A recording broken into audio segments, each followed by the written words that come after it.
vazia. Ó querido Deus, muito obrigado por este momento. No nome de Jesus nós oramos, amém.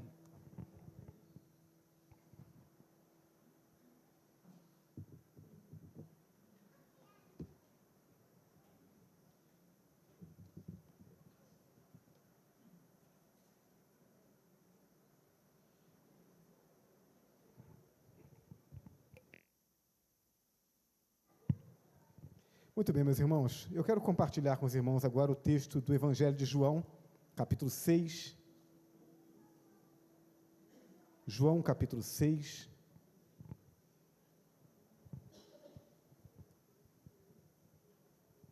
Leremos a partir do verso 26 até o verso 40.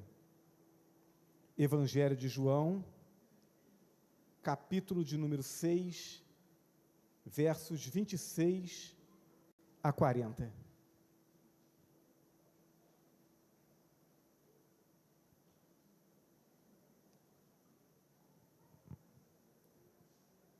O texto nos diz assim: respondeu-lhes Jesus: em verdade vos digo, vós me procurais, não porque vistes sinais, mas porque comestes dos pães e vos fartastes.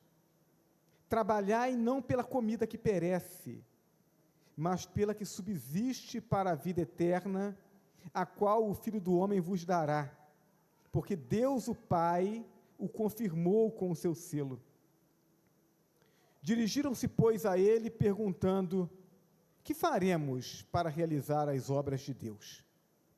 Respondeu-lhes Jesus: a obra de Deus é esta, que creiais naquele que por ele foi enviado. Então lhe disseram eles: que sinal fazes para que vejamos e creiamos em ti? Quais são os teus feitos? Nossos pais comeram maná no deserto, como está escrito: deu-lhes a comer pão do céu. Replicou-lhes Jesus: em verdade eu vos digo, não foi Moisés quem vos deu o pão do céu. O verdadeiro pão do céu é meu Pai quem vos dá. Porque o pão de Deus é o que desce do céu e dá vida ao mundo. Então lhe disseram: Senhor, dá-nos sempre desse pão.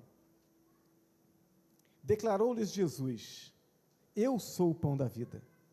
E quem vem a mim jamais terá fome, e quem crê em mim jamais terá sede. Porém, eu já vos disse que, embora me tenhais visto, não credes. Todo aquele que o Pai me dá, ele virá a mim. E o que vem a mim, de modo nenhum o lançarei fora. Porque eu desci do céu, não para fazer a minha própria vontade, sim a vontade daquele que me enviou. E a vontade de quem me enviou é esta: que nenhum eu perca de todos os que me deu. Pelo contrário, eu o ressuscitarei no último dia. De fato, a vontade de meu Pai é que todo homem que vir o Filho e nele crer, tenha a vida eterna, e eu o ressuscitarei no último dia. Que Deus abençoe a leitura da sua palavra. Amém? A conquista do céu é o tema que eu quero pensar com os irmãos nessa noite. Bom, mas a gente conquista o céu?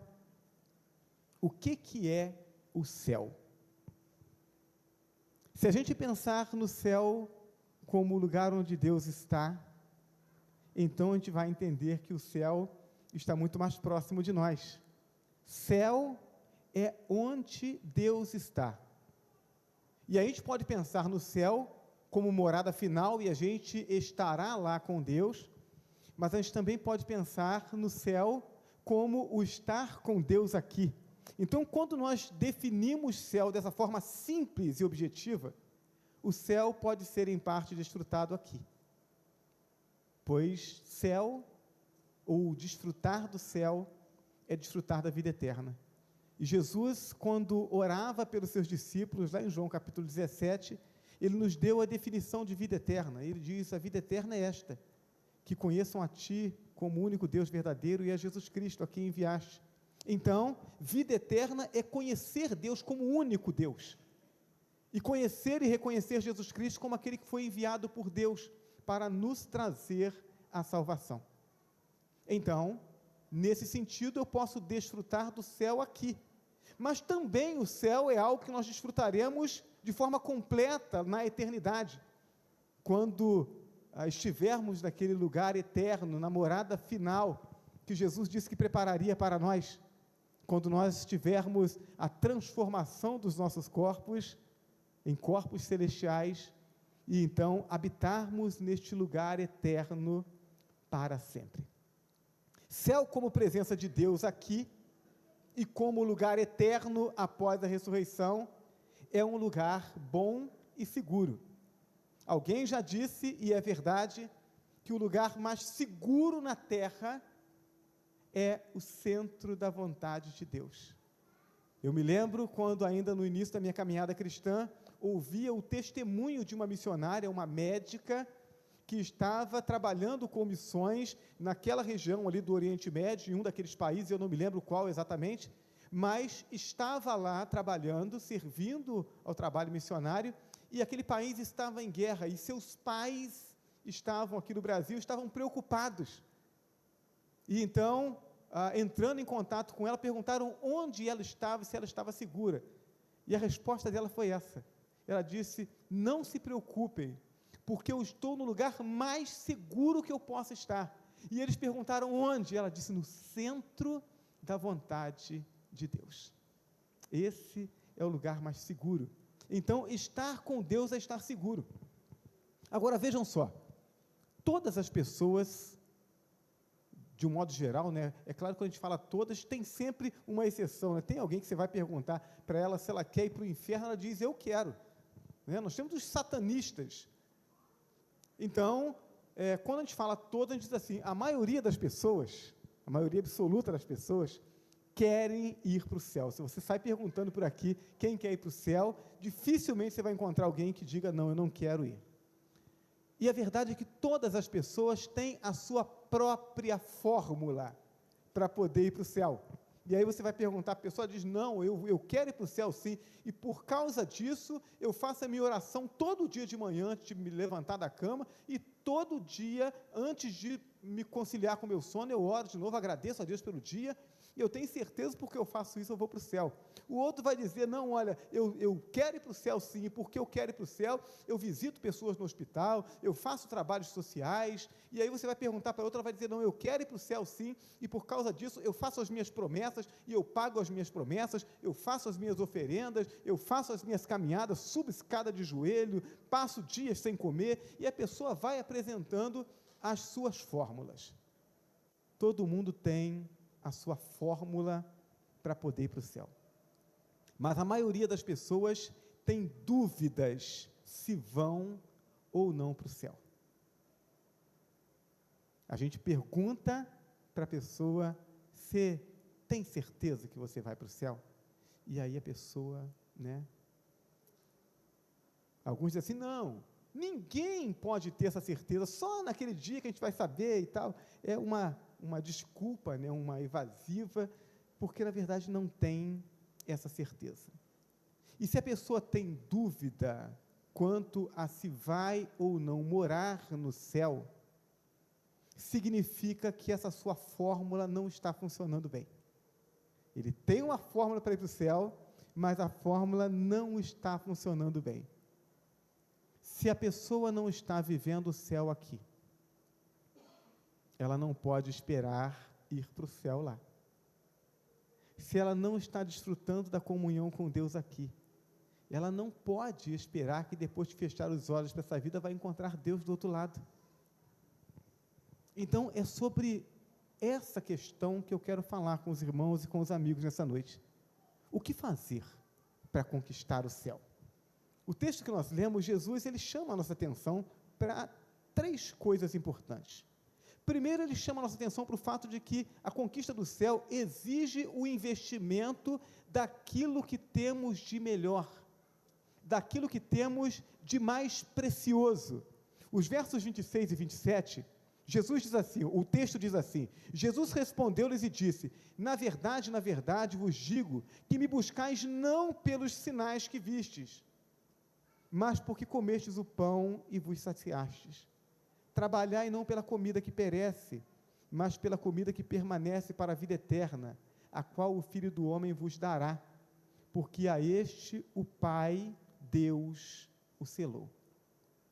Essa conversa, esse diálogo com Jesus com essa multidão, acontece no dia seguinte de Jesus ter operado o milagre da multiplicação dos pães.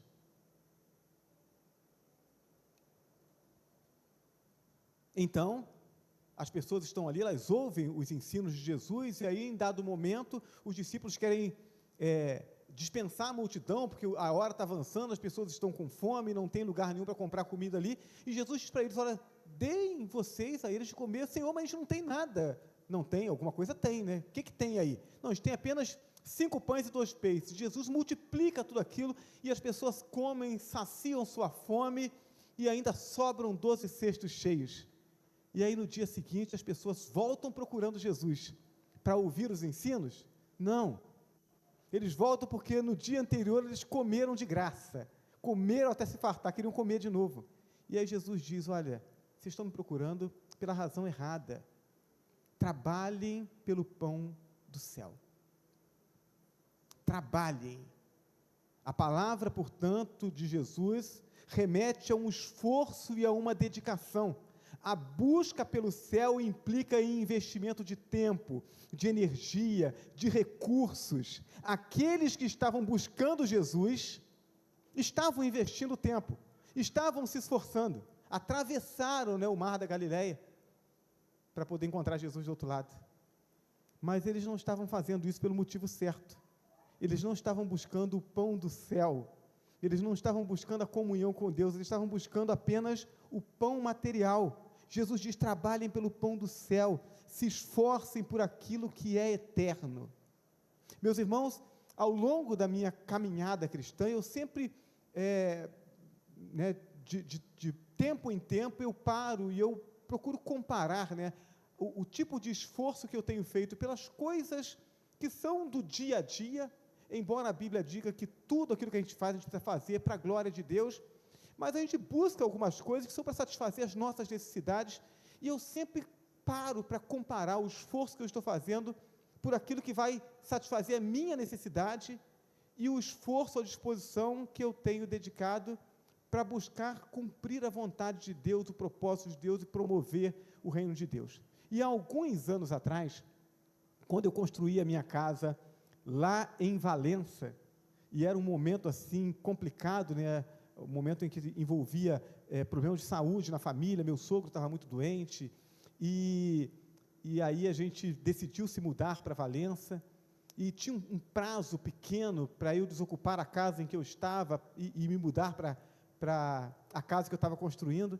E eu me lembro que a primeira, quem já lidou com construção aí, já fazia aquelas sapatas, aqueles buracos no chão, e aí o tempo apertado, o dinheiro curto, tinha que pegar, botar a mão na massa para fazer. E aí, quando eu comecei a cavar o primeiro buraco, a primeira sapata, mais ou menos uns 40 centímetros de buraco, muita coisa para fazer ainda, eu já estava assim, cansado demais. Aí, debrucei em cima da pá e pensei assim, não vou conseguir, E aí eu me lembrei que, além do meu sogro doente, além do tempo apertado para poder desocupar a casa que eu estava e mudar para a minha casa, a Lucina estava grávida. E aí eu pensei, bom, não é uma questão de achar que vou conseguir ou que eu não vou conseguir, eu tenho que conseguir, E aí eu dizia assim, bom, eu vou me cansar na pá e vou descansar na cavadeira. E vamos fazendo. Graças a Deus deu tempo de mudar para casa. Mas naquela época, eu parei e pensei assim, olha, eu fiz um esforço enorme por algo que é para mim, para cuidar da minha família, para abrigar minha família, mas algo que é material.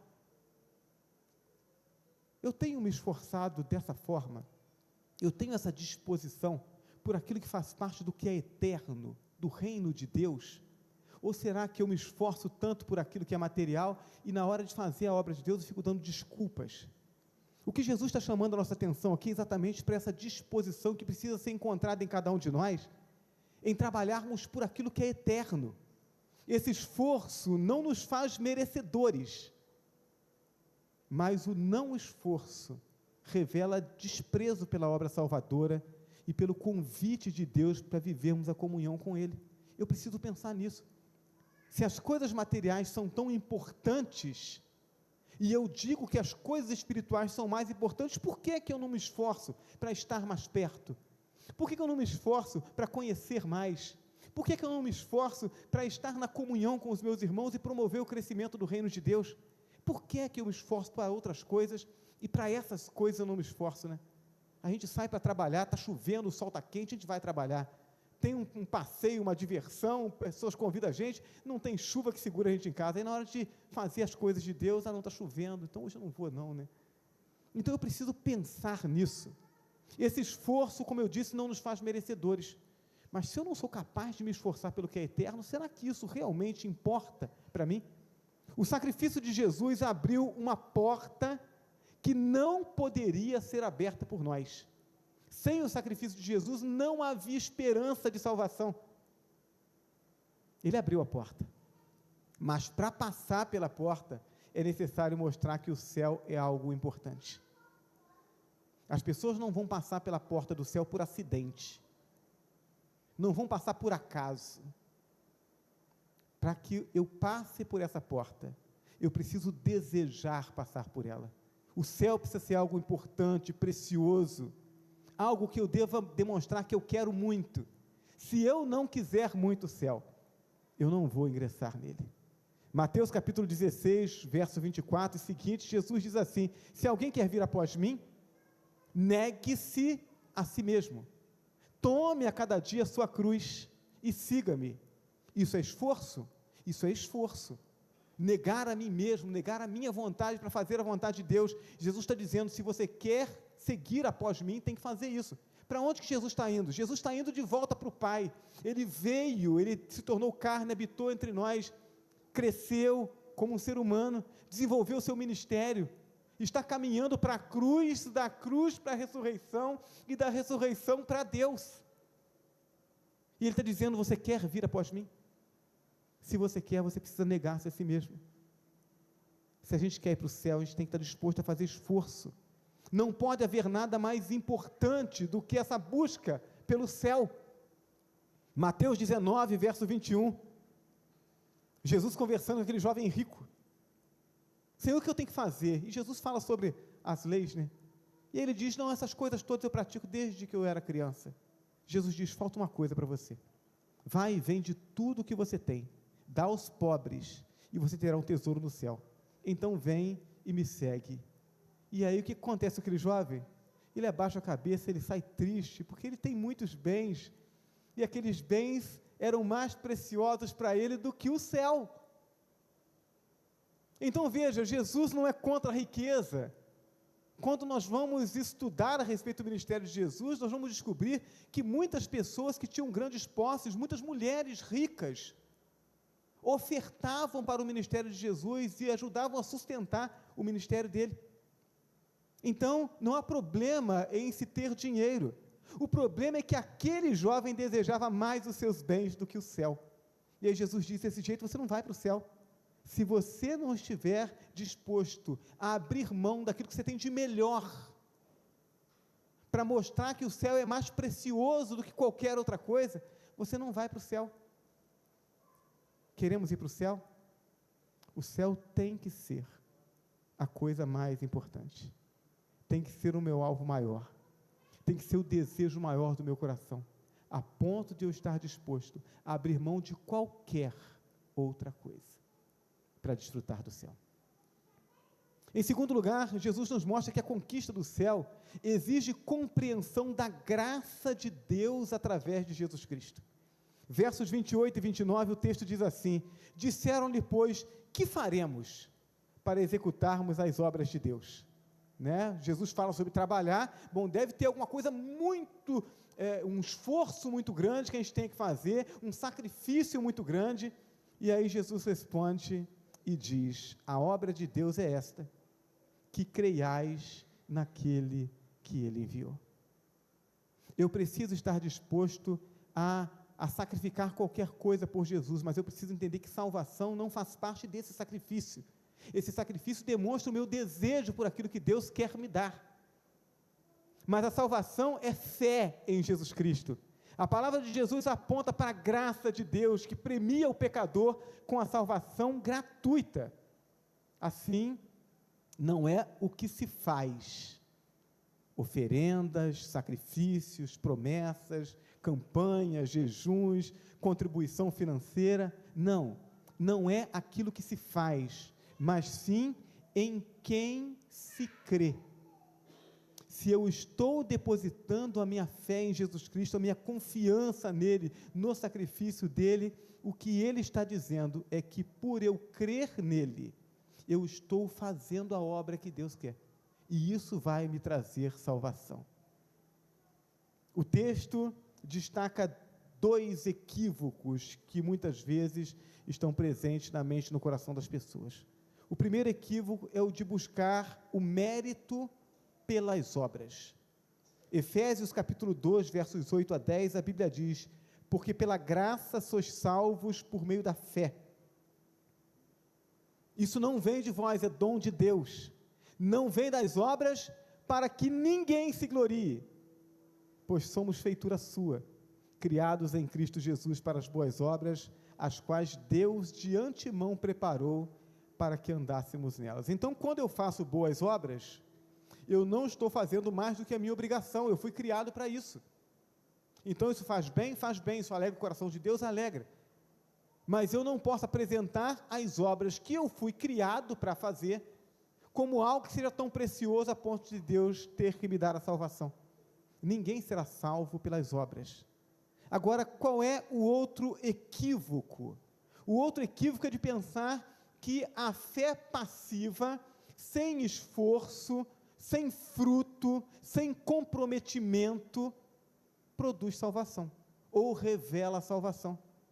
Tiago, capítulo 2, verso 17, diz assim também: a fé que não tiver obras é morta em si mesma.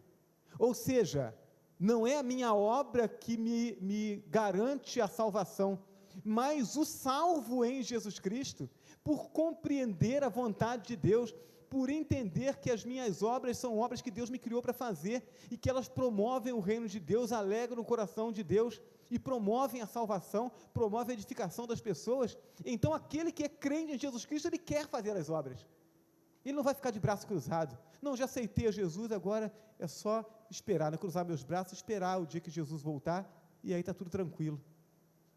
Isso é uma fé passiva, e Tiago vai dizer que essa fé é morta.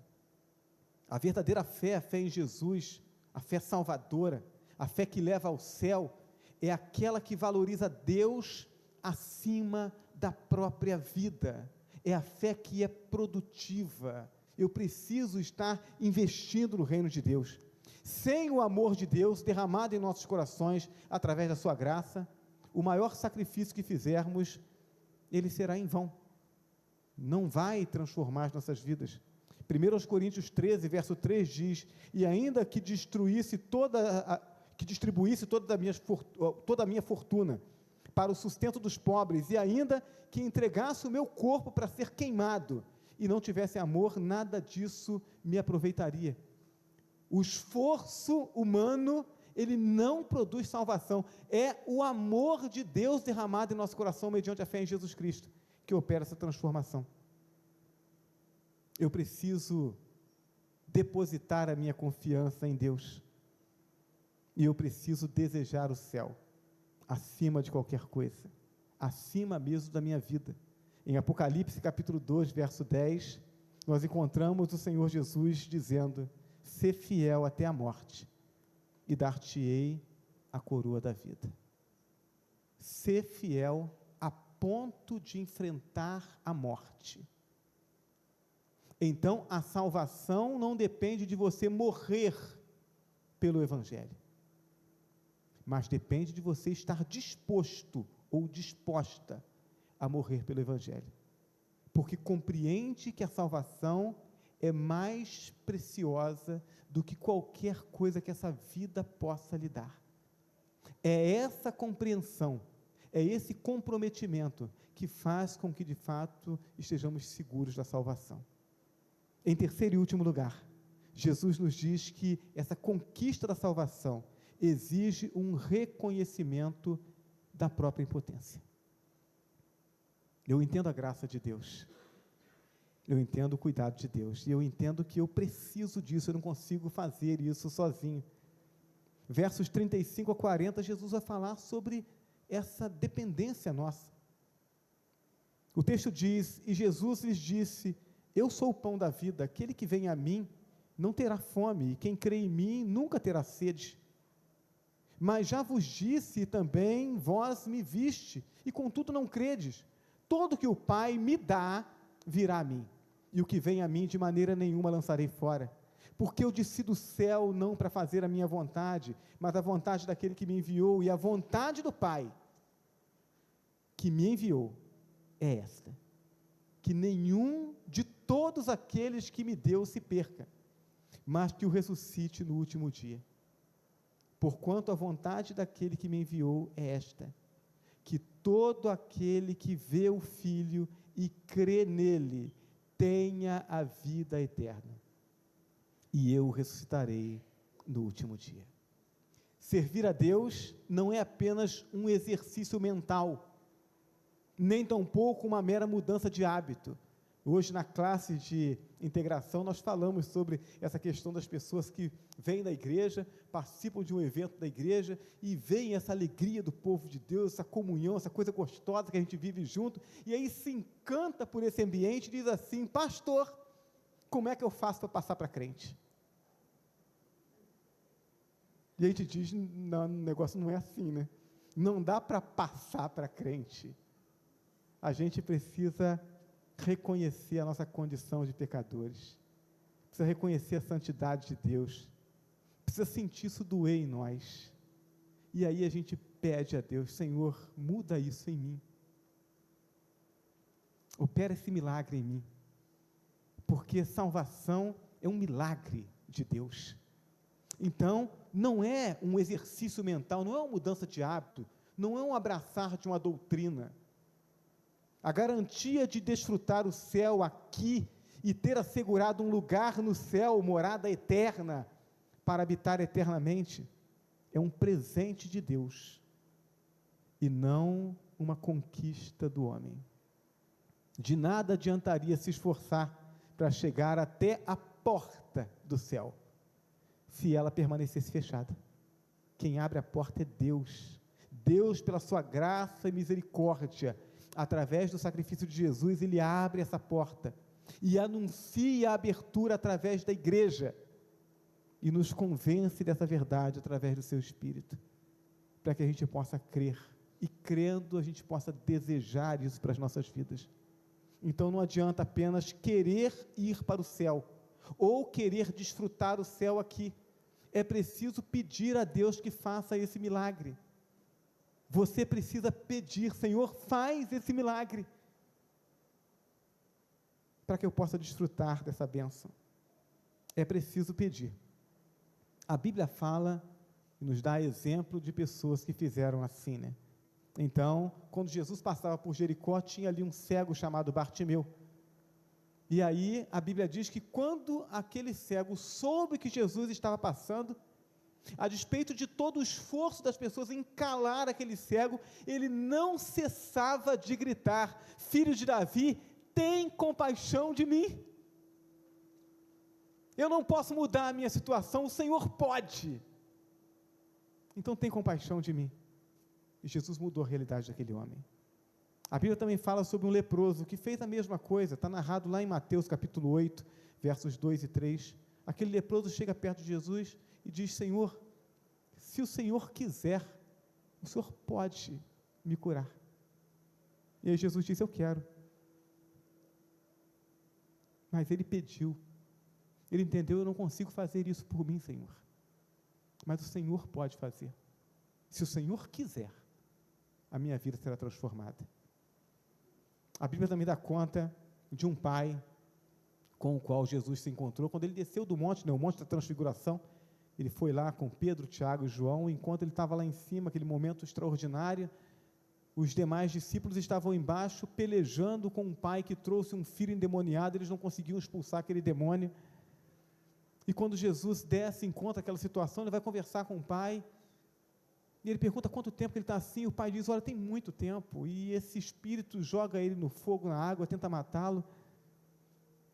Se o Senhor pode, faz alguma coisa por nós. Jesus diz, se eu posso, tudo é possível aquele que crê. E aquele homem diz, eu creio, ajuda-me na minha incredulidade. Eu creio, Senhor, mas talvez eu não consiga crer o suficiente. Eu creio, Senhor, mas talvez haja alguma dúvida, alguma falha no meu coração. Eu preciso que o Senhor faça esse milagre, eu preciso que o Senhor me ajude na minha incredulidade. Eu preciso que o Senhor me ajude a crer da forma que eu preciso crer. É isso que a gente precisa pedir.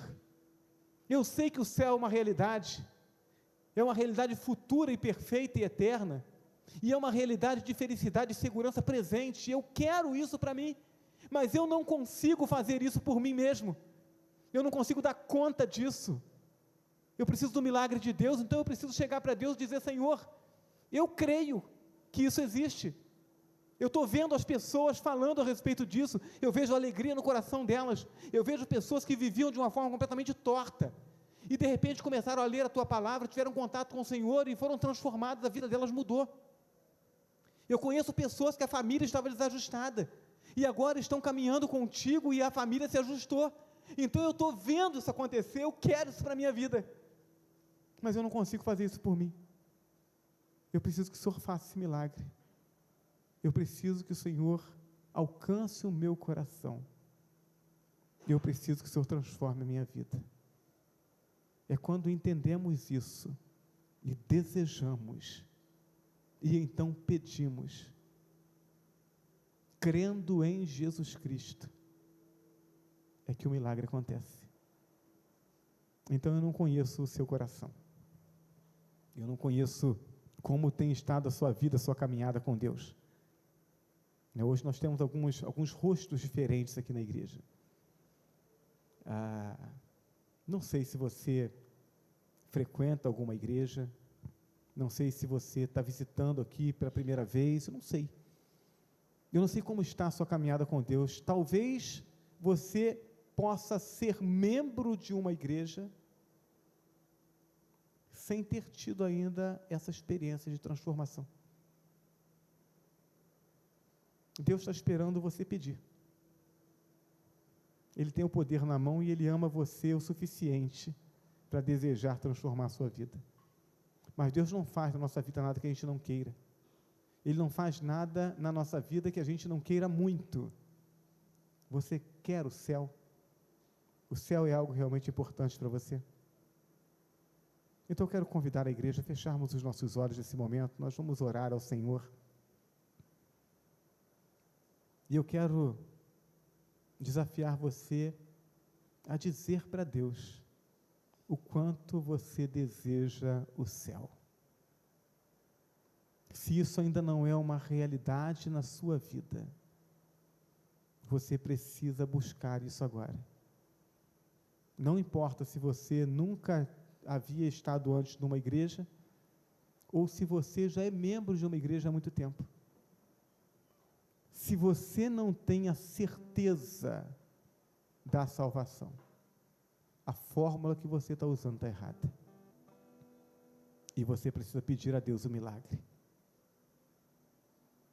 Tem que desfrutar do céu aqui, para ter certeza de que vai para o céu lá. Você deseja isso? Se deseja, você precisa orar. E precisa pedir ao Senhor, Senhor, opera esse milagre em mim. Eu não posso ficar seguro em uma tradição, ou em um preconceito, ou em um medo, e por conta disso, perder essa oportunidade de viver o céu aqui. Esse é o seu momento. Você deseja ser alcançado por essa graça de Deus? Se você deseja, você pode orar comigo. Diga assim para Deus, Senhor, Eu quero te agradecer por estar aqui nessa noite. E quero te agradecer porque eu pude ouvir a leitura dessa palavra e pude entender que o céu é algo que precisa ser precioso para mim e eu quero o céu. Eu quero ter a certeza de que quando eu morrer eu estarei para sempre com o Senhor. Mas eu quero estar com o Senhor aqui. Eu quero viver o céu aqui. E eu sei que eu não vou conseguir fazer isso pelo meu esforço. Eu sei que é pela graça do Senhor, eu sei que tem que ser por causa do poder do Senhor, e eu preciso que o Senhor opere isso em mim. Eu sei que Jesus morreu na cruz pelos meus pecados, e eu creio nisso. Eu não quero mais viver uma vida de pecado. Eu não quero viver mais uma vida vazia, nem uma vida apenas de religiosidade. Eu quero viver com o Senhor, seguro nas tuas mãos. Então eu confesso Jesus como meu Senhor e Salvador, meu único e suficiente Senhor e Salvador. E eu peço ao Senhor que opere o milagre em mim, transforme o meu coração e a minha vida, me adote como teu filho, para que eu viva na comunhão contigo e sob os teus cuidados, durante todos os dias da minha vida, na certeza de que a eternidade também será com o Senhor. Eu oro assim em nome de Jesus.